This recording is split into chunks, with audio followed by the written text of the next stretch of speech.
G'day Battlers and welcome to episode 63 of the G'day Battlers podcast. That is the right number, right? That is indeed the right number. I am PvPSteve, joined by debbiepebble. Hi debbiepebble, how are you? Hi, I'm good, thank you. I think, it was, I had to look up the number as well because it's been a while since our last recording. Only over a month. Is this the longest? Is this the longest gap we've had? Oh, that doesn't feel right. I don't know for sure where might have been a bigger gap, but I have a terrible feeling there was probably a bigger gap somewhere. I see. But yeah, we had a short interval. Let's just call it that. There's a lot that has happened in between last podcast to this podcast. Last one was on Sydney. Sydney seems ages away now. So yeah, we've got a lot to get through. We're in a new season, so we really need to recap last season, get into the new season, and also talk about special event Stephen yet again. This guy. Well, look, all I'm trying to do is make sure that our titling system is really easy so that we can just lean straight back into, Steve went to San Juan. Just a special guy. What can I say? But we'll get into that, I guess, sort of in order, because that is in the context of the new season. So I guess first thing we'll wrap up the old season before we get moving. Yes. So in the last episode, we were recording while EUIC was happening. I think we were waiting on day 3. So we were sort of to our final 3 with a very European top 3 with Padaman, Colin Six, and Hekami. Again, as we've sort of done in the past, when we come back from a somewhat extended break, we're not really going to spend much time talking about it. We already talked about EUIC to some extent last time. So I guess the only real takeaway from EUIC is the fact that Padaman is the hecking GOAT.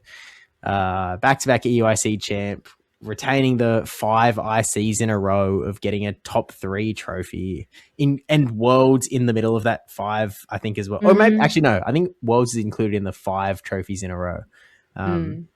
He's just the greatest of all time, and this frankly he needs a new shelf with all the trophies he's got. Well, the Lagger Gaming posted that photo of all of his trophies and stuff that didn't include the EUIC one, and it was already kind of whack. It was pretty good. I think it was they might have been on a rock in a field or something, with the Psyduck plushie there. But just jealous of trophies, what's a trophy like? I don't even know what a medal's like. So, what do you mean? You've come second and third. Surely that guarantees. Oh wait. Not that special, or too special, some might say. But, alrighty, but yes. Yeah, so, anyway. Padaman does it again. Yeah, pretty much. So that was EUIC though. Again, we sort of talked about it last time, and I guess watch out anyone that has to face Padaman at NAIC, especially if you face him in the losers bracket, because then it's just Jova. If you aren't in top 3 yet, and you're seeing Padaman losers bracket, you may as well just top left. What's the point of playing? Just leave. Let's save some time. Yeah, absolutely correct. What a run as well. Just incredible. Yeah, 13 rounds in a row, I think, in losers bracket. Amazing. Yeah, just absolutely amazing. But yeah, that was EUIC. That was February 13th to 15th. That was over a month ago. It's a month and a half ago, really, by the time this episode comes out. Hi, everyone. Yeah, welcome back. There was only one other tournament to close out the season, which was Seattle. I think there was a 1-week break between. Seattle, I'm going to be honest with you, Debbie, this sits in a very regular spot for many tournaments where I usually don't really care what's going on in the last tournament of the season, because everyone's sort of looking forward to the next one. The meta updates have been announced. In this instance, San Juan's the next weekend. So it's I'm thinking about that one. So I'm thinking about anything but this meta. So I didn't really I didn't see anything.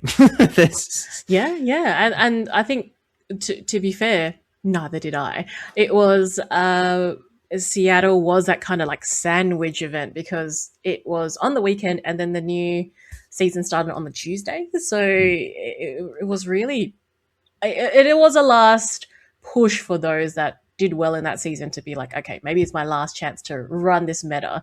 Also knowing what the next meta is going to be like, or, what will drop soon. So the Shadow Scissors, Sizors, the the Mud Slappers, you're just kind of like, okay, my last chance to use my Shadow Kanto Marowak, really. Which, to be fair, like we did have a Scizor in first and a Marowak in second, so I guess they did get a little bit of a send off. There are a lot of other wacky picks that, like, I am interested in to see how they would have done. Like, there was a Grumpig in fourth place from X Gerald, which sounds awesome, but like, it's sort of gone now. I wish I wasn't watching it. It's I don't even know what Grumpig does, frankly. It's got Dynamic Punch and Shadow Ball, which I guess you've got Dynamic Punch for like the Licky Lickies, and then Shadow Ball is just general use against everything and anything else. So I guess Dynamic Punch for Empoleon as well. But it doesn't seem like the easiest to bring. Well, he not the easiest, but did well for him to get the fourth place in Seattle. And I'm looking at the Dracoviz, I suppose, leaderboard, or like, the score, and I can see a lot of American flags, but not an American flag at the top. No, that is because, Debbie, NA is free, guaranteed. I did see that tweet. I laughed. Was it a tweet? I think he said it on broadcast. Oh, did he? Oh, yeah, he said it. We had Gerald in fourth. We had Dunebug in third. We had Out of Pocket in second. Out of Pocket getting stopped by friend of the show, Stone Collection, coming in from Germany for his second ever NA regional. And I think I'm going off memory here, but I'm pretty sure his other NA regional, he came third. I'm fact checking. But I'm pretty sure it was top. Yeah, it was in Toronto. He came third. So he's played in NA twice. And he's come top 3 both times. So, NA is free. That was off the back of coming 9th at EUIC and 17th at Birmingham, between those two as well. So, finally gets his first win. I mean, Stone Collection's been one of those guys that has also sort of been around the edges. Like, he's gotten close multiple times, but never quite gotten there. Caveat, he did win the last chance qualifier for the World Championships in 2022. Famously, when he slept on a park bench before the night before Worlds. Yeah. There's that. All I can think about is the time in Anaheim that Steve and I were staying in a hotel that all the Europeans were also staying in. And we all got breakfast together because breakfast was free, so everyone went downstairs. And Stone Collection may have poured, his batter into the waffle maker during the time, like just before the doors shut. So once the door's shut, you can't go back in. and when he remembered, he was just like, "My waffle, bruh." Yeah. And I'm like, this guy wins a regional. All right, we got to be forgetting about waffles more. He's just an awesome guy, man. I'm very happy for him. I'm glad he succeeded. He was running Altaria, Azu, Corviknight, Guzzlord, Scizor, and Stunfisk. So it's not like it was a crazy team. And this has been a little bit of dialogue around Stone Collection as well, because he has a bit of a reputation for being a very spicy guy. But then, like, when you look at his recent tournaments, it's not that spicy. It hasn't been for a while. Like, he used to lead into the spice quite a bit. I mean, the thing that stands out to me is when he was running. I can't remember what Clodsire move said it was, but it was a whack one. Maybe it was Sludge Bomb Stone Edge Clodsire. Oh, okay. I was going to Mega Horde. Like, how spicy we gonna get? No. Not that wacky. I'm clicking through his Dracoviz trying to find when it was, but I'm not really fine. Oh wait, no, here it is. It was in Lille and he came top 32. Oh, he ran it again to come 17th at Gdansk, and he ran it again and came second at Stuttgart. Sludge Bomb Stone Edge, and then he came 33rd at Birmingham with it. He just ran it back to backsies. But yeah, it was sort of a. I mean, no one really remembers, well, until very recent history, if you know, Clodsire being good. but there wasn't I don't think there was anyone else in this tournament running Sludge Bomb Stone Edge. Put it that way. No. It's like Clodsire is covering the top rankings of that particular of whichever tournament I clicked. Stuttgart. Everyone's got Earthquake because you have to run Earthquake because everyone has Clodsire. So you sort of need to cover for all of that. But yeah. Any hoops, Stone Collection comes out the win, which is very cool. And yeah, we personally don't have a lot to say because we haven't seen the tournament. But shout out as well to Final Boss AJ though, because she did get her first day 2 and her first top 8, running War Rain as her ice type of choice as well, which is kind of cool, kind of groovy. She's the queen of ice, so she does like her ice type. Yeah. Awesome, excellent. All right, so that was Seattle. That was whatever was that the Precious Paths season, or is this the Precious? No, this is Memories in Motion. That was Precious Paths. Yes. Yep. Book closed. Which brings us to San Juan, which so I was there. Oh. Surprise, everyone. Steve went to another special event. That's crazy.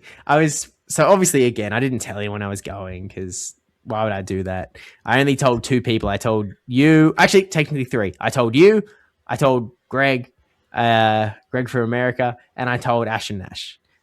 Other than that, I didn't tell a soul. So it was, I keep ending up in this sort of scenario where it's like first tournament of the meta and it's kind of annoying. There was 5 days between the season starting, the movesets coming in, and the tournament kicking off. And in that 5 days, I had to fly to Puerto Rico.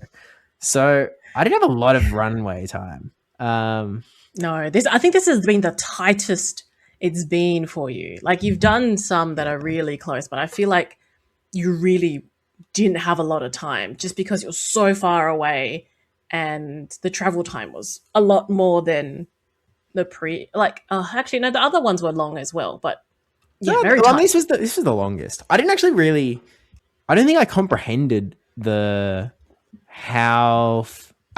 here was my geographical gap in knowledge. So I didn't realize how far away it was from the US mainland.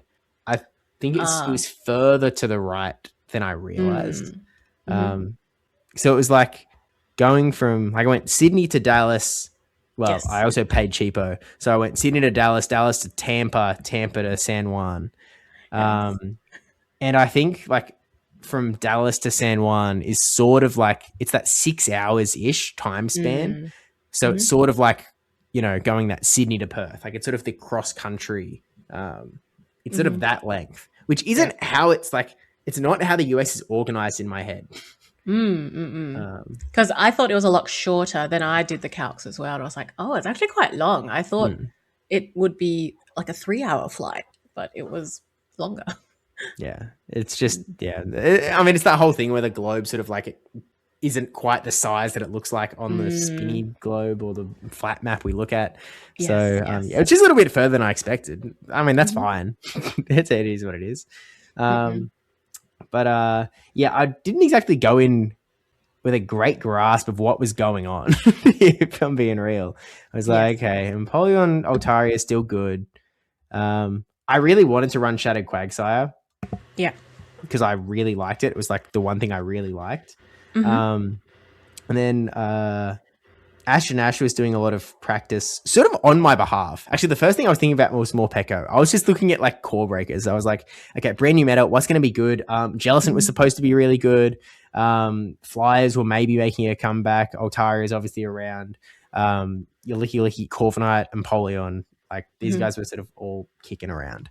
And so Electric seemed like the ultimate core breaker that was running around at the time. And so a lot of people like, playing around with something like Charger Bug. Maybe that'll work.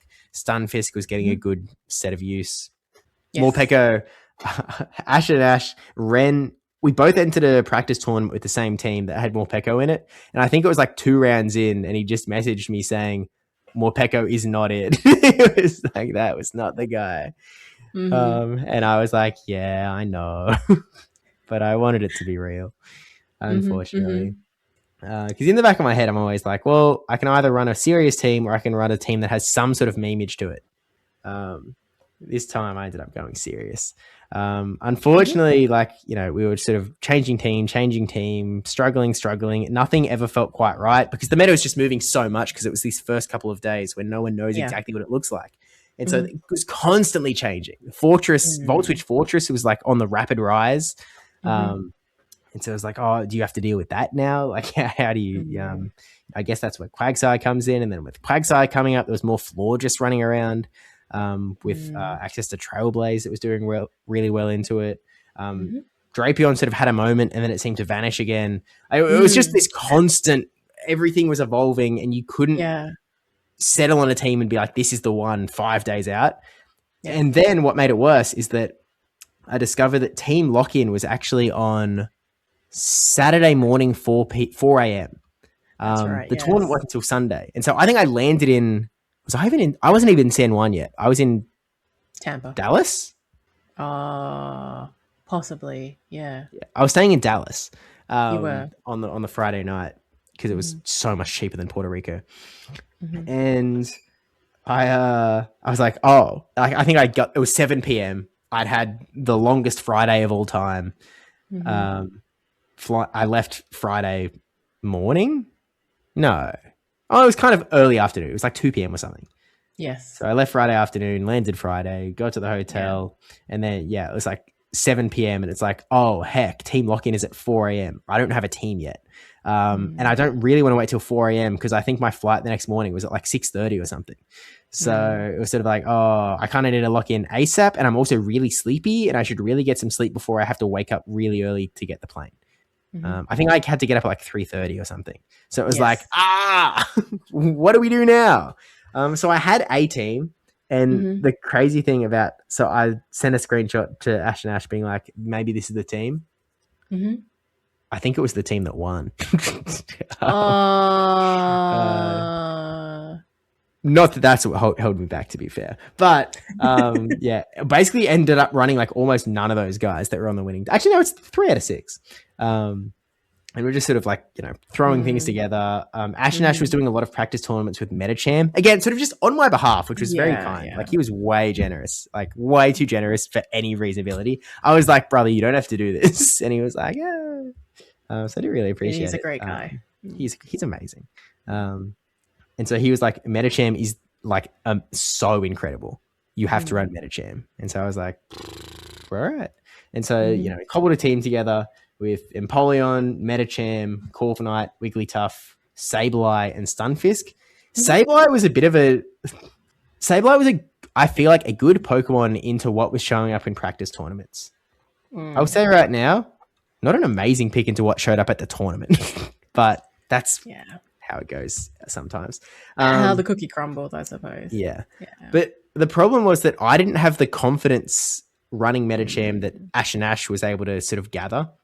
And so, I mean, do we get into the tournament or we get into other bits and bobs and whatnot? Hey, this is your section. You were there. Whatever you want to get into. There.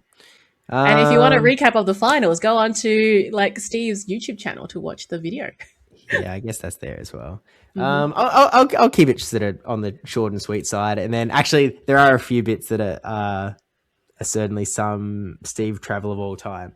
But just to lock in for the tournament bit specifically, just to get that out of the way. It was on the Wednesday, they sort of closed registration and they posted that it was 16 people registered, which is sort of like a nightmare scenario because 17 people is the kicker for top 8 to get points. With 16 people, it's top 4 get points only. Now, I need to make this so clear. No one in the top 8 deserves to get 280 points for getting top 8 at San Juan. It's not like, anyone was robbed or it was stolen from anyone. It's a cheese situation with a whole, like, way too many points comparatively. Like, anyone that was in that 5th weight slot did not get robbed. Obviously, though, we were all entering the tournament going like, it'd be pretty good. We were all expecting it to be more than 17 people so that those points would be there. That's not how it played out, unfortunately. And they were trying to like jam someone in like late rego, like, oh, this person is here. Can they be 17th? I mean, like they messaged on Thursday and they were just like, nah, no can do, soz. So unfortunate. Turns out doesn't affect me though, because I was not top 8. I got a bye round 1. Or my opponent was a no-show, so I got straight into top 12, and I was like, all right, 1 win away Let's from top go. 8. Doing well. We'll take those. Game round 2, I'm up against the Matt for real, who ended up coming second in this tournament. It didn't go that well. I just didn't play. I wasn't like, I messaged Ash and Ash. I was like, after I lost 0-2, and I sent him his team, sort of said what I ran, and he was like, brother, you should have read Metacham.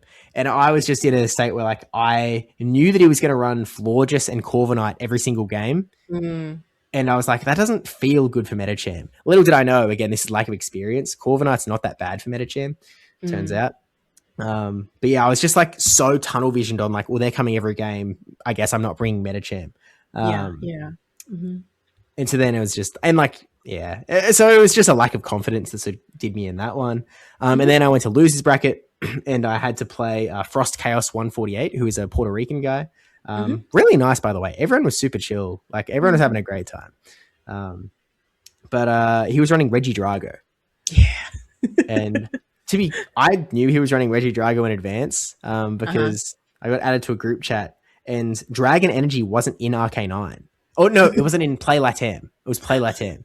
And they hadn't put Dragon Energy yet. So he was like, guys, what do I do? And so I was like, okay, there's a Reggie Drago coming. And so I think I said that to Ash Nash. I was like, I think I'm playing Reggie Drago next round. And he was like, Metacham, brother. And so I think I finally ran Metacham. He only ran Reggie Drago in one game, and I beat him in that one game. Yeah. I lost game 1. I won game 2 against Reggie Drago. And then game 3, I made a call, which was a very reasonable call that like I had to predict whether he had Gastrodon in the back or Empoleon in the back. If he had Gastrodon in the back, I needed to sack my Stunfisk and then win with, I think, Corviknight. Whereas if he had Empoleon in the back, I'd just sack my Corviknight and win with Stunfisk. It was sort of just the, door A, door B. I think that was the scenario. Maybe it was something else. Logically, from a team building standpoint, I'm pretty sure like Empoleon was the logical, like it's probably what he has. Used it the game before. It makes sense. So I was like, it's going to be Empoleon in the back. Let's go. I swap in Stunfisk. And as I swap in Stunfisk, I said, if you have Gastrodon in the back, you just win. You just won this game. Congrats. And he sat there. He didn't swap in. And he was like, And I was like, he's not swapping in. This is good. Have we got this? And then he swaps in Gastrodon. What a troll. He did, bro.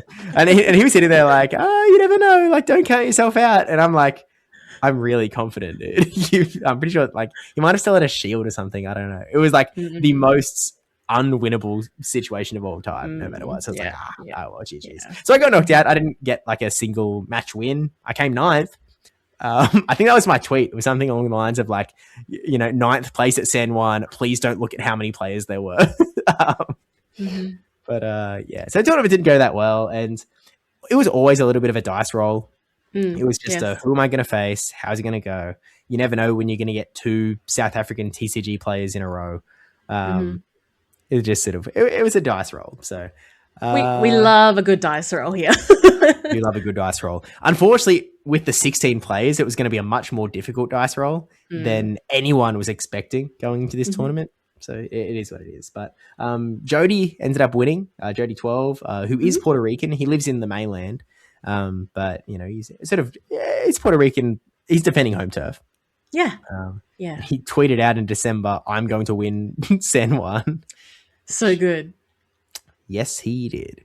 So that was pretty cool. And I made a video sort of going through his team, and then Homeslice Henry already made a video of the full run. So it's just like, I'll just do the grand finals, I guess. It was amazing thumbnail. Shout out Hurricane Kaz. Very, very cool. When I saw it come up on your Discord, I was like, it's so cute. And it was a good video. If people haven't watched it yet, you should. It's just, Jody, you explaining his team and how he comprised it together, which I think a lot of content out there doesn't really go through a lot of those kind of details. So it was really quite interesting to go through because I hand on heart, not great at team building, so it's Neither. good to it's good to see how the, I suppose, champions put them together. So I was like, oh, okay, yeah, there's some good strats there. So yeah, if you guys haven't gone to it, go watch it, go like it, go do all the things. Yeah. You are right though. It's not something that people really do. Like I watched Homesize Henry's video, and it's just like, it's as the YouTube algorithm requires, it's straight into it. It's like, I don't really care about what the team's got. I don't really care what the opponents are running. It's like, let's go through the battles, which is, again, it's sort of, having put out a lot of content in my time, that is what is going to get the most favor from YouTube. It's it is the best piece of content you can produce for bang for your buck as a career, 1,000,000%. But it's a little sad in my head that it's like, there's so much room for like the next step, the next piece of content in there.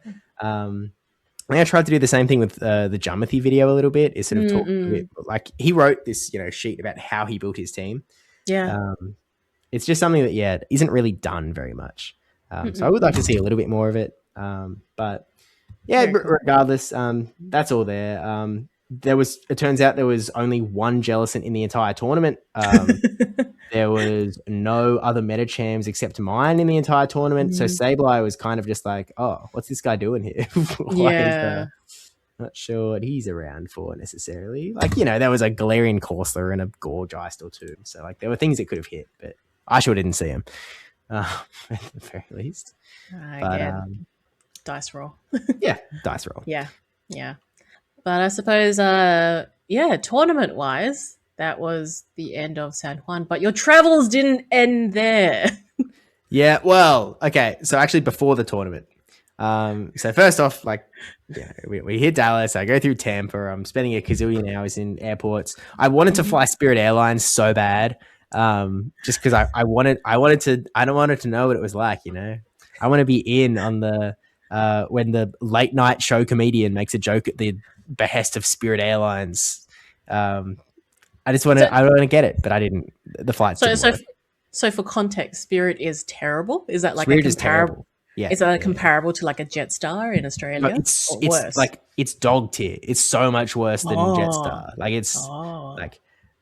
So I went at a somewhat, in my head, it's a comparable airline. Americans, feel free to disagree or confirm. But I flew with JetBlue, which is a similar thing where basically the fee is like really low. You have to pay for everything. It's like you have to pay for a check bag and pay for a seat and pay for pay if you have to talk to someone at the desk. Really? To check you in. So like it's all like you have to pay for everything. So it's one of those things. I think it's a business model where you get suckered in because it's like $150 cheaper with this airline, and then you pay $160 of stuff on top, sort of thing, and still have a poor service. Like obviously, I mean, I paid for. I brought no checked luggage. I'm not getting lost in Puerto Rico. So I made it was an economical choice on my end. Yes, and also on Debbie's end, like. I didn't have to worry about your luggage. That's right. So I still got a JetBlue flight in there, which it wasn't too bad. It was fine actually. Again, like as long as you're not paying for everything, it's pretty chill. And I think I got lucky as well. I think I had this seat next to me or something. I did. I had an empty seat next to me, which happened a lot. Let's go. But, it worked out. But the bit that is in my head is that we have to mention this a little bit is getting to the tournament. So I got an Uber to the shopping center. It was just in an old Sears. An abandoned Sears. It was just a massive empty room, which is interesting. But it was at this shopping center, and the Uber rocks up, and I get out, and there's just a bunch of people standing outside the door, and I'm like, okay, this is weird. So I think the check-in started at 10:30 for the tournament started at 11. And I got there about 10:15 or something. So I go to walk in the shopping center, and the security guard sort of stops me, and he's like, because I'm watching people go through this door past the security guard. I'm like, I guess I'll see what goes on. And so I go past him, and he stops me. He doesn't speak English. My Spanish isn't that great. So We lent on Google Translate a little bit, but I was like, "Oh, I'm here for the Pokemon thingo, or a gaming tournament." And he was like, "You've got to go in through the food court on level 3, head that way." And I'm like, "Righto, cheers."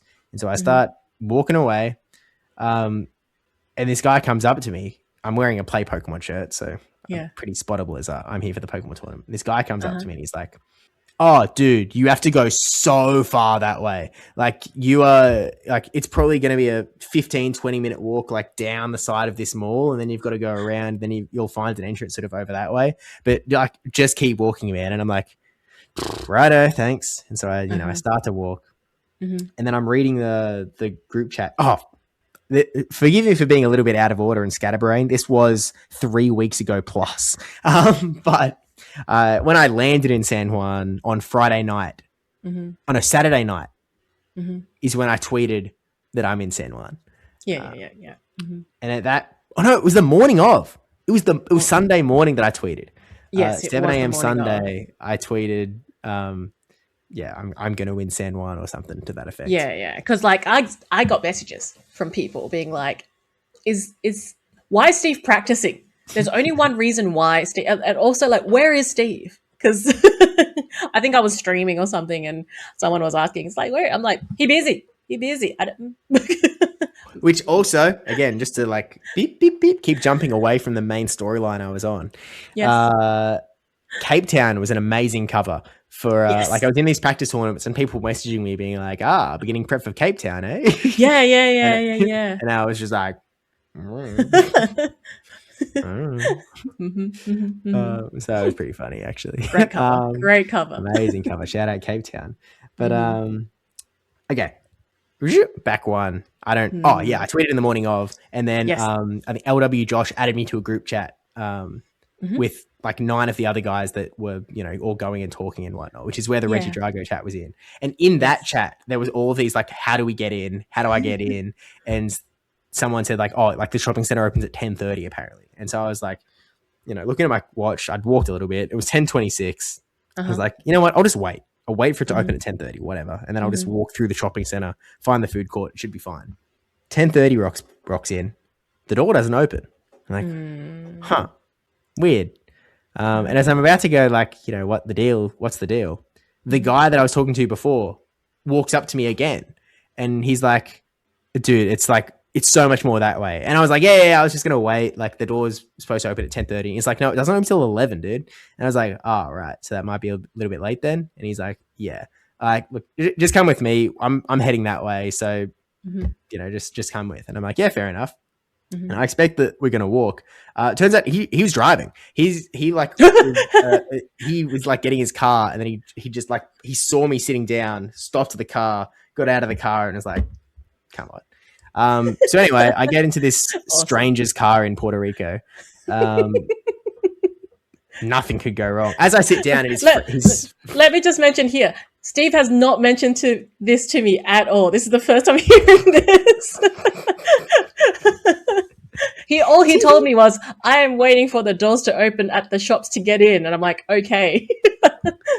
Whoops. I was doing that at the time. Yes. But anyway, I get in this random Puerto Rican's car. His friend is in the passenger seat, so I'm getting into a car with 2 random guys I don't know in a foreign country. But I was like, what's the worst that could happen? Come on. If this is how I go out, well, we had a good run. But anyway, we're driving, and this mall is massive. I'm like, wow, this would have been an insane walk. This is kind of ridiculous. And he gets me where I'm going. They were apparently, but they were just both spectating as well. They weren't competing. Which again raises they're not even competing in this thing, huh? Oh well. And we have to go like up this ramp to get up to like through a car park bit to sort of get to the 3rd level, and then we can enter in the door for the food court. It was like, I don't know how anyone was supposed to find it, frankly. I don't know how other people were getting to the tournament. I'm confident that at least one person was probably late to their TCG round 1 the day before, not knowing how to get in, because it just seemed redonkulous, frankly. Yeah. But anyway, got there and it was fine. Met everyone, hung out, had a good morning, chilling, chatting. And tournament, great time, organized. like it all ran pretty smooth as well. Excellent. The internet was fine. Winner. They supplied internet, so that was pretty good. And chill time. And then hit the food court after, and then off. I went back to the airport because I flew to Orlando to stay the night in Orlando. Because again, like accommodation in Puerto Rico was costing me like 4 times as much as it did on the US mainland. It was ridiculous how expensive it was. Yeah, like I get it. Like, and it was in sort of the nicer area of San Juan, in like it's the more touristy next to the beach sort of spot. So I was like, I guess. The hotel I stayed at was pretty bad actually as well. Whoever they cleaned, like actually no, visually it was fine. The only downside and the reason that I dislike it is just because the floor was like kind of slippery, as if like they'd sort of used some sort of soap on it and hadn't washed it off properly. So I literally like grabbed towels out of the bathroom and like laid them down in like my walking paths. And I was like, I'm walking on towels, I guess. But anyway, so I was sort of staying in the mainland as much as I could in this instance. So I stayed in Dallas, then I flew, and then I flew back and stayed in Orlando. And then, and did you message Anne or did I message Anne? How did Anne find out that or did I just like be in the US and send her gifts? I just sort of forget how she found out I was going to be in Orlando. I believe you tweeted. I didn't tweet that I was in Orlando. I tweeted that I was in San Juan. Yeah, it was me. Yeah. Were you trying to like get away with not mentioning it, or maybe? Yeah. I was like, Anne, if he mentions it, just don't deny it, but don't mention it. I see. You would have got away with it because now that I'm looking at the messages, I did mention it. Well, actually, no. You mentioned it, and she laid a trap. She messaged. Love her always, by the way. She messaged, "Good luck today. Heading straight back to Australia or globe hopping to other places after this?" Clearly a bait setup from someone. And then I was like, "Yeah, I'm going through Orlando." And she was like, "Oh, breakfast?" And it's like, righto, let's get brekkie.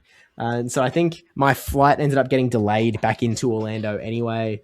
And then I didn't land, like I wasn't out of the airport until 2 a.m. Yeah. And then Anne was going to pick me up at 7 for breakfast. Yep. So I was already like, I also still need to get to the hotel. So like, you know, we've sort of got 5 hours to get to the hotel, sleep, pack up the hotel, check out, and then go to brekkie. And then we're just going to go straight to the airport after that. However, that was unfortunately not the end of it. Because I didn't just regularly book flights from Sydney to Dallas and Dallas to Sydney. Shout out Fortwa, because I was leaning on his Qantas staff travel, and which is just flying standby. So you just basically rock up, hope there's an empty seat. If there's an empty seat, then on you go.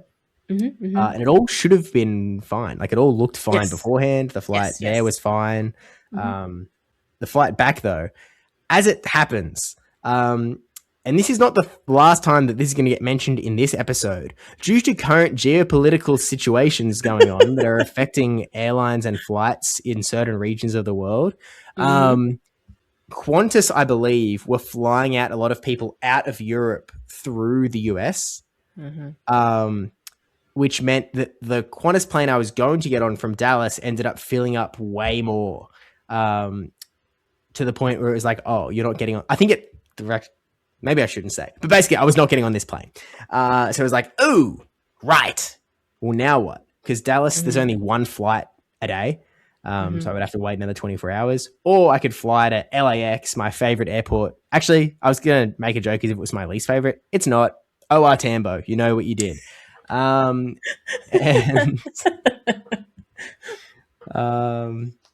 I was like, right, I guess we've got to book a new flight. Instead of flying from Orlando to Dallas, I'm going to have to fly to LA. So I was like, do I fly from Dallas to LA? And turned out, no, that's even more expensive than flying from Orlando to LA. I'm just going to have to cancel my flight to Dallas, book a new flight to LA, and then hope that I can get on a plane from LA back home. Yes. Yeah. Turns out, shout out, like this is sort of a great coincidence because I flew on like 5 different airlines on this trip. And if I'd booked JetBlue on this particular leg, Orlando to Dallas. Oops, too bad. It's over for you. Bye-bye. Money's gone. Cheap flight. You get what you pay for. This leg specifically, I happened to book American. And American cancelling it, they just gave me flight credit. So I'm just sitting on some American Airlines flight credit. Maybe that'll come in handy.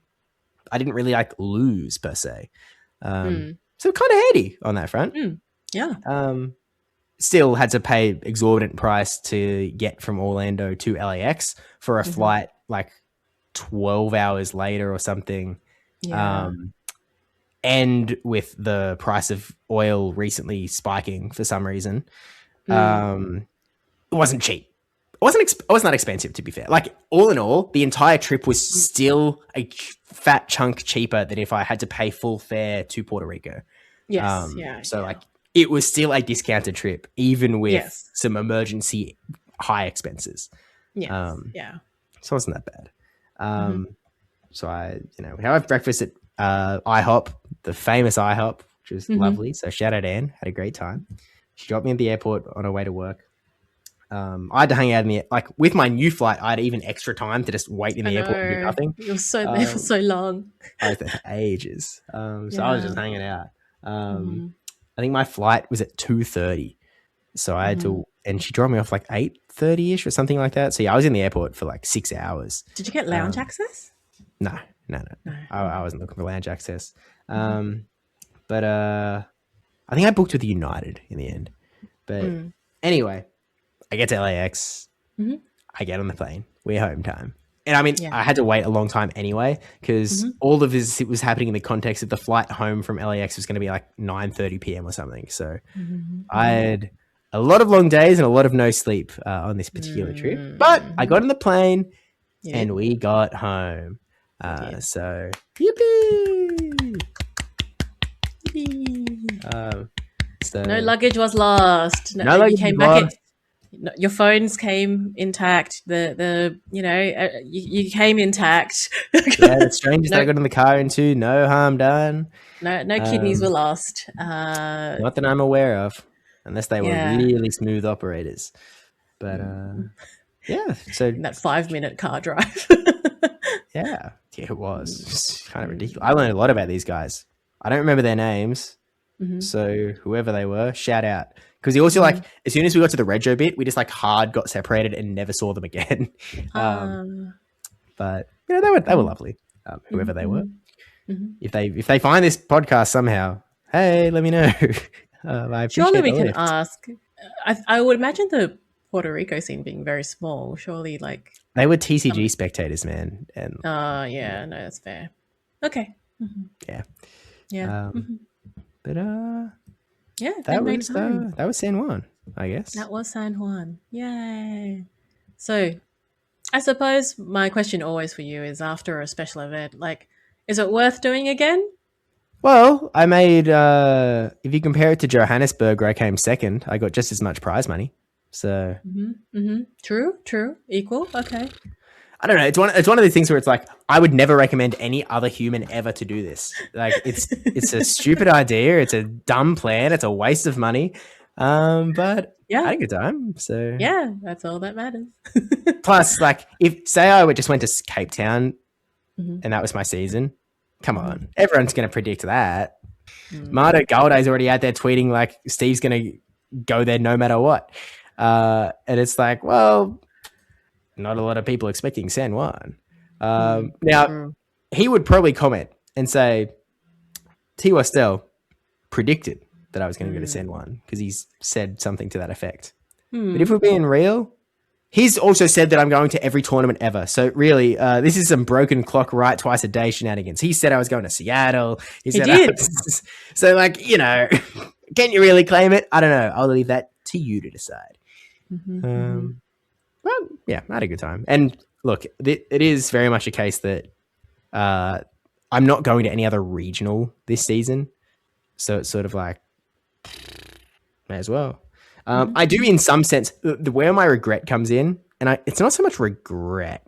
It's I wish this tournament was not 5 days into the season. If it could be a little bit later, then I would have felt better about it. But I think the sweet spot would be like at least one big regional in. Yeah. So even if it's the second week afterwards, but let's say like Seattle was moved to the Puerto Rico weekend and Puerto Rico was the week after, you'd be like, okay, there's a good chunk of people testing it out. You kind of can read the meta a little bit better. So yeah, but again, I always take great pleasure in knowing that you're having a good time. Like, you're getting on it. I know how much you enjoy like traveling just in general. So wherever you go, so where like getting on a plane, trying out different airlines and the gauntlet of it all. So I'm just like, yep, cool. He's just doing his thing. Yeah. Yeah, and back in one piece, which is always my main priority. Back in San Juan piece. How long went to this podcast already? Okay. We have a bit to go. Yeah, we do. Couldn't help yourself. Were you thinking about that for a while or no? That was just there. Oh, off the cuff. Okay, very good. Oh, very good. Very good. He's back. And we haven't done a podcast in over a month. I know. I feel a bit rusty. But yes, very good. Excellent. So, EUIC done. Seattle, San Juan. So, next one was Curitiba, which again, not a whole lot to talk about, only because there was no stream, which is one of the saddest parts of Latin America. In that, like, there were probably some really cool battles. There were absolutely some really cool Pokemon. We couldn't watch them. By really cool Pokemon, I think I tweeted. I named 4 Pokemon in particular. There was in the top 8 of this tournament. There was a Politoed. There was a Shelgon. There was a Ludicolo, and there was a Golbat. That's awesome. Yeah, it's. I mean, I'm looking at the top 8 now. So like, there's a Cresselia. Even that is fringy, I suppose. Like, I wouldn't be running it. Shadow Golbat. Is this a rocket battle? Like, what? Are we that's the only time I ever see one. Yeah. There was also a Shadow Marowak. He still lives, I guess. I try. So yeah, very cool. Again, there's a lack of storyline because we don't know what happened. There's a lack of understanding how instrumental Ludicolo was. We just don't have these details. So Gandalf Z was in top 8 alongside Desynct. Desynct is always running something spicy, and so he was the one running that Shadow Golbat with the wing attack buff and air cutter being pretty quick. From memory, I believe it's 5-4, 5-4. Yeah, and he also has Tinkaton as well, which is something that you don't really see. Oh, Community Day coming up soon. Tinkaton. That's true. Oh, Tink. It might tink a little bit up maybe after that one. But we then, in the top 6, we had Loco for us and 12 Vitorello, who many may remember as the amazing Alolan Marowak player from LAIC a year back. Then have DBS Daniel SMB in 4th with that Shadow Marowak. We had Garavello Andre with that Ludicolo and the Shelgon in 3rd. Must have been really cool. He also went in it was 5 wins in a row in the winners bracket as well. Taking out both Desynct and Vitorello, only losing to the top 2 as 3rd place usually does. We had Zardy in 2nd place with that Cresselia, Florges with Chilling Water and Disarming Voice, no Trailblaze despite the Quagsires. I guess that's what Grassnot and Cresselia is for. As well as the Shadow Fortress with Volt Switch, Guzzlord, Licky Licky, and Shadow Quagsire. And then I guess the one bit of storyline we can extract is that it was a rematch against a very frequent opponent of his in these tournaments, LNDS Harjeff, who won it all with a Shadow Altaria. Clodsire is back, Galarian Corsola, Shadow Fortress again, Wigglytuff, and Shadow Politoed coming in and putting the frog on the map, really. So, ribbit. Oh, I missed you.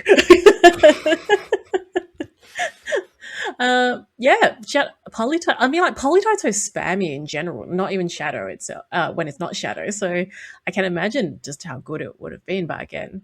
I would love Latam to just get some footage. Please. It was really cool that one tournament where they did have the stream without commentary.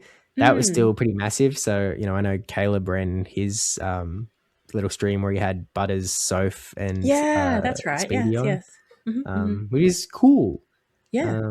But it was Auckland weekend, I think. It was. It Yeah. was. But yeah, so that's Harjeff's sixth win in the championship series.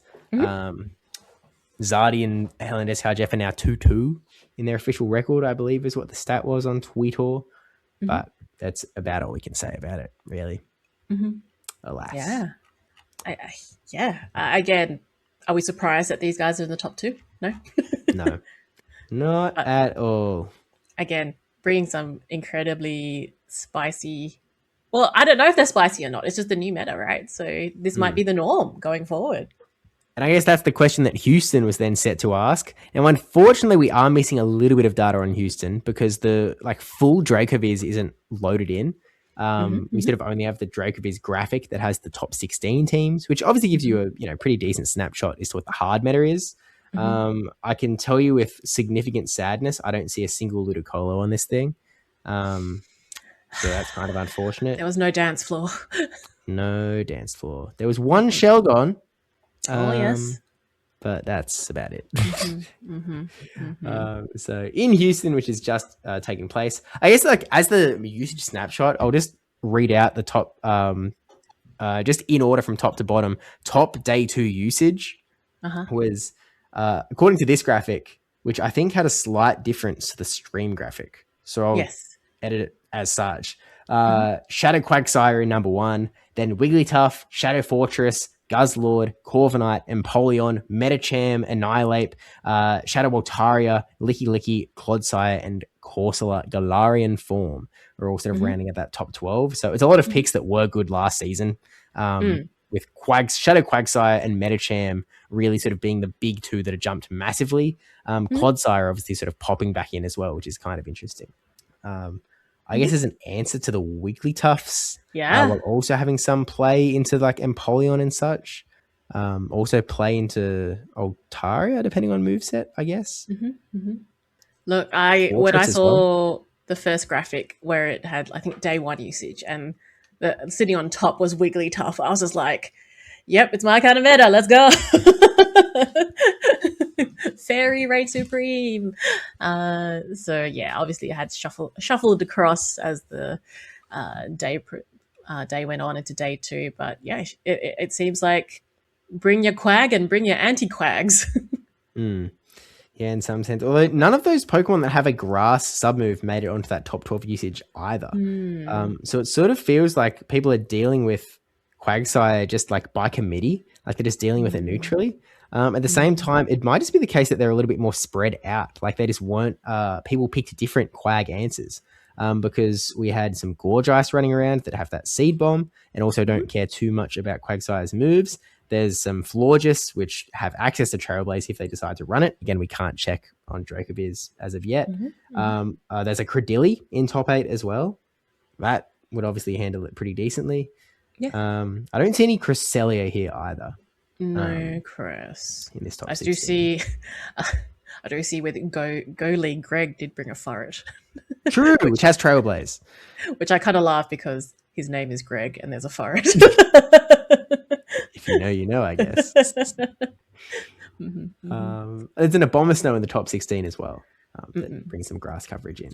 So yeah, I do see there's a little bit of grass coverage running around. But all in all, I was out at a wedding this weekend, so I also didn't watch this regional. So I don't know what happened. I saw some clips, but I haven't watched it back. Yeah, I too haven't watched it back. I was not at a wedding. I may have mentioned, I think, did I actually mention it on Twitter? I can't remember, but I had a very bad migraine recently, so I'm still in the post migraine phase. So I can't look at screens for long periods of time. So I would like to watch Houston Regional, but yeah, I will get around to it. Just saving my screen time for other things at the moment. Yeah, recording out of date podcasts by the sounds of it. We have waited a month and a bit. Yeah. Before I forget, spoilers. Oh yeah, go ahead. I was going to say before I forget, Houston, we had an Australian on stream. I didn't watch it, so and you didn't watch it either, so I had no idea until later that our good friend Golf Professor was on stream when he first rise to occasion. So yeah, he finally made it on stream, which is great, and he did really well, I believe. He showed me a photo of him carrying some packs, so I'm not sure where he landed at the end, but packs mean good things, so. Usually. And again, we can't check the Dracoviz, so I'm just going to like dive into the bracket, I guess, to see where he might show up. Because I think that stream with Rise was semifinals in the bracket. So group would have done semifinals. Yeah, group semifinals, yes. Oh, yeah. He loses round 6 he was in. Yeah. So that means he was in top 1, 2, 3, top 4 in his group. And how many groups were there? About 8 groups. So 8 times 4 is what, 32? Might have been top 32. Top 32. Let's go. Awesome. Yeah. Shout out Golf Professor. It's awesome. And for context, for those that don't know, Golf Professor originally, well, not originally, but like he was over in Perth studying, and then he was going for a tournament that happened to be in Sydney, and then also Sydney regionals also happened to be on at the same time. So hence met Steve and was up against, the infamous Welmer that's sitting behind him, and got traumatized by Steve. One of my many victims at Sydney regionals. Yes. It was one of those fun sets as well. I remember we had a great time playing that set. Yeah. So yeah, he's over in Texas now. So yeehaw. Yes. Oh, actually, did really, because he lost his first round and then he won 5 in a row. Amazing. Yeah. Only to lose to rise to occasion in loser semis. That's pretty good. Yeah, he was quite happy with it. So should be. Yeah. So I hope he's back. So he told me he was finishing schooling, I think this year. So might have a bit more time next year. So I'm like, oh, good. Finish up the season. See how you go. Yeah. So pretty cool. I think that's pretty cool. Very cool. And with that said, no Australians in the top 16 though. If we sort of skip again, I mean, I see BJ Pawat in that top 16, but top 8, we did have rise to occasion getting there. I liked his photo with the cowboy hat on. Yes. He's running Shadow, Galarian Wheezing as well, which I'm sure Mikey Morgs is out there loving, as Galarian Wheezing's strongest soldier. A lot of names that haven't necessarily, I don't think, have made insane performances in the past. Jello Too Good in the top 8, E4 X Sankilor in the top 8. He was the one running the Credilli, also brought that Shelgon into top 8. Andy's up there in top 8 with the Metacham and Shadow Steelix. And then our top 4 was It's Accent in 4th with Togekiss. And controversially, no Metacham. I mean, come on, the Metacham guy with no Meti. What are we doing here? Beaten out by a man. Yeah. But Nighttime Clasher came in 3rd with Metacham. So maybe if Accent brought that Metacham, he might have done a little bit better. Just a thought. And then we have Dunebug in 2nd, who is running Alola Ninetales and Politoed alongside the Gorgeist with a Licky, a Corviknight, and Guzzlord. But his final loss was to the now 3-time regional champion, Ilum, who's running Shadow Quagsire, Fortress, Wigglytuff, Shadow Altaria, Clodsire, and Galarian Corsola. I don't know, it might have been you that pointed this out. Double Sire on this squad. Yeah, look, it wasn't me that pointed it out, but now I'm looking at it, I'm like, yeah, I know 2 particular people that would be very happy with that. Yes, as do I. Steve, just wondering, are you looking at this Dracoviz graphic, the same? It's the one that you sent me earlier, yeah? Yes, I am. With BJ Pawat's flag, what country is that? Thailand. So with Ilum's, what country is that? It's flipped. Actually, I'm so glad you brought up the flags because this really annoys me. So recently, Dracoviz has changed the flags package that they use. The US flag is wrong. Oh, to me, it visually looks wrong. Like, I don't know. I didn't know what it was at first. I only sort of realized this, like, I don't know, when I looked at it today. But it irked me for some reason. I was like, I don't know why it irks me. And at first I was like, well, maybe it's just because it's got a white line on the top instead of a red line on the top. And it just looks a little wrong, which is obviously just because it's like sort of cropped in. And so it's like, well, sometimes that's going to happen when you crop it into a circle. Correct. I thought that was the extent of it. And I like zoomed in just to check. And do you mind just Googling the US flag for a second? Okay, I can do that for you. Yeah, just like US flag, yeah. Okay, and I want you to take a look at the little blue square that has the stars in it. Blue square stars, yes. And you'll notice that there's sort of like off center from each other, row to row. Yeah. I'll now direct your eyes back to the Dracovic graphic, when if you look at the blue square with the stars in it, you'll find that it's straight in a grid pattern. It looked really wrong to me. So now I know why. What flag is that? Is it just it is the US flag, but it's like some sort of graphical creation of the US flag. Oh, it's AI'd. I mean, it could be AI, to be fair. I don't know where they're grabbing it from. But yeah. Look, all I'm saying is I knew it irked me. Now I know why. There's two things that are a little bit striking about it. It reminded me a little bit about, what flag is it? Is it there's some other flag that looks a little bit like this version, but I'm not sure what it is. I may never know. I don't think I care enough to go searching through every flag. It depends how deep dive you want to get into flags. Is that going to be next? We can skip. Special interest, like quiz night, flag comes up, Steve's like on top of it again. My dad memorized all the flags. I think just because it was the 80s and they had an Hang on, what was it? Encyclopedia? Is that the things that there are a million volumes of?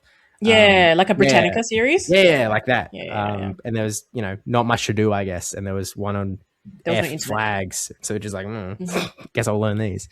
Yeah. But I do not have that knowledge in me. But irrespective, it is what it is. Anyway, Ilan was able to take his third win, which is, obviously he's really good.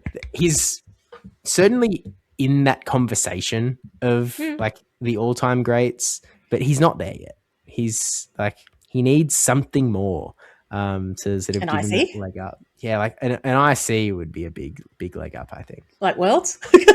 Like how much of a leg up do we need? Like back to back? I don't know. Like we've had back to back before. We've had multiple wins before, and Elam is like always been really good. He's like, he used to be in the the Ash and Ash seat of never quite getting there, and everyone knowing that he'll get there eventually. And then he cracked it, and then he did it back to back when he finally cracked it. So now we're just waiting on Ash and Ash to finally get his win, which we know he will eventually. It's just a matter of time. And then maybe he'll chuck an Ilum, do a back-to-back, and then all of a sudden, like, the seal's broken. And it's off to the races. Yep. May never know. Needs to find the, go all Indiana Jones and just find the thingy. Okay, what does she mean by this? Go all Indiana Crack Jones the and find seal. You said, like, I that's a thing that I thought of. Just anyway, don't worry. Which movie? You think I watched it? I see. We're shooting blind movie references. Understood. One day in the background, I'm just going to watch every single movie and not tell you. It's not right now. I can tell you that because I can't. We need to limit our screen time. She's actually like gonna like pretend that she still can't look at screens while in the background she's like just bulk watching film. Anyway, yeah. Unfortunately, like I guess that's sort of all we have to say about Houston in a sense as well. Just because, busy. Well, the meta's kind of filtered up. I think there's I won't say it's solid, but it's like okay, everyone's got their, I suppose 4 out of 6 are very similar. Yeah, I think so. There is certainly it's consolidating a little bit. Like Quagsire was on almost 70% of day 2 teams. So it very much is the Pokemon to beat. And it's almost a Pokemon you can spam. Actually, Caleb Peng put out a graphic yesterday, sort of comparing Wigglytuff and Quagsire and their on-stream win rates. And Wigglytuff lost more than it won when it was brought. Quagsire was like a straight 50-50. which I guess makes sense if it's on 70% of teams. Like people just probably keep bringing it. Like they just spam it. Yeah. And if everyone's using it, then it's going to win as much as it loses because it's going to beat itself. So it sort of makes sense in that regard, I suppose. But if I have one regret about San Juan, it's that I didn't run Shadow Quagsire. I really did want to run that guy, but alas, it was not meant to be on this one. But anyway, that's sort of us speed run caught up to what's going on. Obviously, Australia has not had another regional. We had the super back-to-back 2 tournaments in 2 weeks, and then it's a 4-month-ish break. Like 3 months, so 3.5 months until Melbourne in May.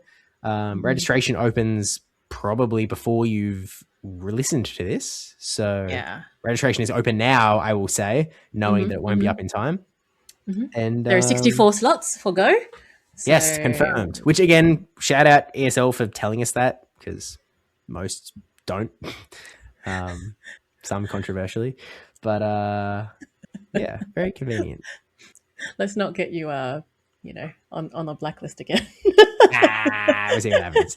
Again, it's always a little bit sad because it means we can't get to that 65 kicker, but oh well. It is. We just need more people to register. If we register quickly, they'll make more space for Go. We need to get people to register. So by this time you're listening to the podcast, register.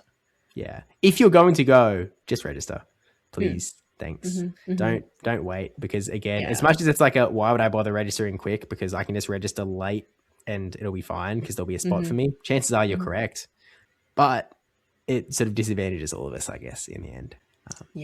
Like in the last tournament, we had 63 people register because there were 63 slots in the end. Because one refunded and it wasn't put back into the pool. If those 63 people registered on day one, we might get more slots. Yeah. Yes. Alas. Yeah. And even we just need a little bit more slots. So then it just tip it over to the next tier level. So they could put another 2 chairs at the end. We just need people to actually purchase their tickets or the register. You're not putting your team in, just register. You can still also refund if you can't make it. You might not get all your money back, but you'll still be able to get a good chunk of it. So please, Rego. Please. And yeah, that's sort of us. I guess I think we have to address the elephant in the room, which is Cape Town is this weekend. Oh. So I don't know when you're listening to this. Maybe Cape Town's already come and gone. I don't know when this is going to be uploaded, frankly. Pretty close to Cape Town, if not after it. What's the day? Tuesday. Yeah, depends, really. We'll see. If it is before, I guess I will say I might not be in Cape Town. But it's not for lack of wanting. It's for taking risky travel options in a time when geopolitical tensions have caused risky travel options to perhaps be poor travel options. So despite an intent to go, I might not be able to go without paying truly exorbitant prices, or not super exorbitant prices and go through the Middle East. I did look at that this morning. It turns out, naturally, this might not be a shock to you, prices for going through the Middle East are a little bit cheaper than it might have been otherwise. So if I booked 3 days ago, I think the whole trip probably would have been cheaper than when I went to South Africa last time. Yes. But prices have risen since then. So actually, slightly off topic, but not slightly on topic. Did you see how long people had to wait at the airport through TSA in Houston? Oh, well, see, this is the crazy thing, because also, I guess, we're back in not going hard on politic talk, but, the TSA are currently not being paid. And that was going on while I was doing San Juan, going through a million different airports and a million different TSA lines. I wasn't impacted at all. I had a clean run. It was awesome. So yours was fine, but the last weekend, I think I saw DeFi say that she was stuck in line for 2.5 hours, and that it was a lot of people missing flights. Very stressful situation. The I forgot what it's called, but the one that you can pay to go through quicker. Yeah. Those weren't working either. So I was just kind of like, oh my gosh, like it's just that sounds nightmarish, and yeah, very very stressful, especially for us that live in Australia. That like it might be the next connecting flight to go home. Yeah. I'll be Houston to LA. If you miss that flight, it depends how early you are. You might miss the LA to home flight or something. Yeah. I mean, obviously people's circumstances are different. Sometimes the really like a flight is way cheaper than others, and it's like logically you just really have to go for it. If you've only got one flight out of Houston, I'm going to victim blame. if it's a direct out of Houston and you miss the plane, probably should have factored it in. If there's some connection involved, then it's like okay, but yeah, because it's not ideal, and they do tell you to get there really early at the moment for a good reason. Again, apparently airport mileage may differ. Tampa was chill, Orlando was chill, LAX was chill, San Juan was chill, Dallas was chill on my run through. So I got lucky. Yes. I do. You know what? Not today. I might need to send a message to Twastel, and we just need to go through your airport luck or like your travel luck and just be like write down every single one that you've done and just be like which ones had like the mishaps and see what the trend is. Because actually I was watching something talking about like a breakdown of the TSA shenanigans and whatnot, and sort of what's going on. And like they listed all of these airports where there was these massive problems, and I was like sitting there like listening to the list, and just like airport after airport after airport after airport, and they just never listed anything that I went through. I was like, oh, wonder why. I don't know. Nice. Across three different states and a territory, but I don't know. They knew you were coming. They were like, oh, it's Steve. Yeah, like we've seen his passport. We know what we did to him last time. Let's give him a clean run this time, eh? You surely know them by name, right? So oh, they better know me, or at least they know my wife. They would. The amount of time as I called them. Is that everything? YouTube comments. YouTube comments. Alrighty, and while I'm pulling them up, shout out Ann Emma for supporting the podcast on Patreon. We do appreciate it very greatly. Thank you, Anna. All right, we got 2 comments here. One from, hey, didn't you like pseudo reference this person earlier? M Tang. Yippee! What a delightful episode. Which does remind me that we have to get back to that Jamothy episode at some point. Seeing as we are now a little bit removed from, well, it's just about been 2 months since Auckland. He just needs to win Melbourne, and then we can really do the triple episode, right? So we're just leading, we're just doing, they're setting it up for it, really. Okay, that's handy. I mean, that's why we didn't do it between Auckland and Sydney. It was because we were banking it. We were like, save an episode. Fair. Genius, really. So, sorry, Jamothy, you're waiting another 2 months. Haha. And then another comment from Ann Emma herself. Comment to the YouTube algorithm from a very soggy Brit who got rained on really badly at the seaside today, but a pod episode has brightened the day. So, that is your fault for living in Britain. Tell me I'm wrong. You're not. I'm not saying that you're wrong, but it is harsh, but it's correct. It's like one of the 2 things they're known for. What's the other thing? I shouldn't have said 2 because I thought of so many different, like, probably 80% of them were insults. Okay. Let's go with tea then. Tea and rain. Yeah. Yeah, let's keep this. Let's not get cancelled today, okay? I've been trying so hard to not to get this podcast cancelled. Tea and rain. Speaking of, she says, Debbie, your hair looks lovely as always. Steve, your role, captain of the ship. Captain, referring to Sydney because it was the Sydney episode. It was a Sydney episode. Debbie, you want me to ship over an A9 pin? I'm going to do a Pokemon Center order soon for some pins I couldn't get at EUIC Pokemon Center. Another grand episode. She did post that a really long time ago, so... She did, and actually replied to this because we hadn't actually done an episode, so I actually wanted her to know. Yeah, so if you look at the comment underneath hers, it's actually from me. See, this is... So it didn't... YouTube does this sometimes, and it's really annoying. It wouldn't... Your comment did not show up when I was on top. I swapped to newest, and your comment showed up. Yeah. I always go by newest.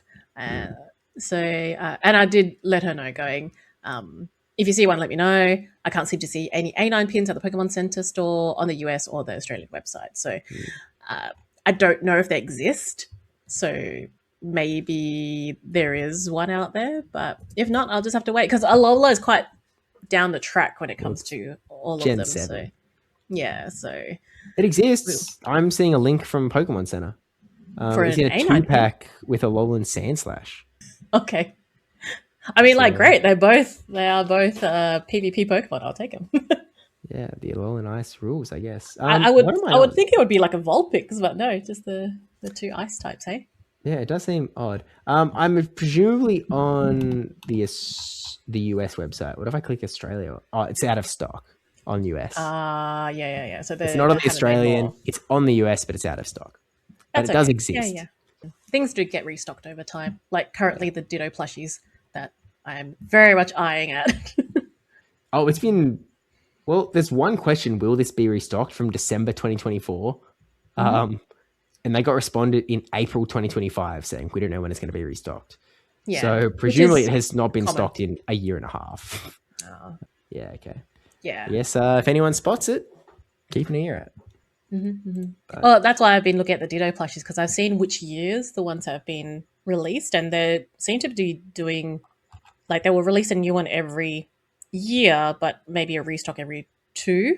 So, and because of Pokopia, however you want to pronounce it, it's just everywhere at the moment. So I'm just like, oh, this is a very short window of time. It is a very successful game, so there might be more coming out. And I'm like, oh, that project of mine might get bigger.